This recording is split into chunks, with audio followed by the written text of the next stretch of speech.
She vanished into a year of storms, snow, tornadoes, silence. And then one day, the phone rang. In Arkansas, Jody Popham's beloved Siamese cat, June, slipped out and disappeared. Days of searching turned into weeks, weeks into months. Through blizzards and tornado warnings, Jody kept hoping. But the house felt emptier with every passing season. June, meanwhile, was out there surviving what no house cat should.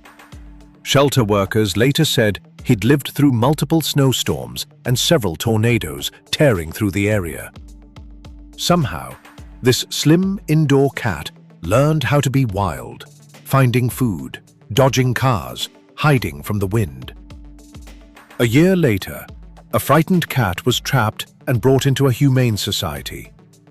He was thin, wary, and looked like he'd seen too much. Staff almost logged him as another stray until they scanned his microchip. The screen lit up with one name: June.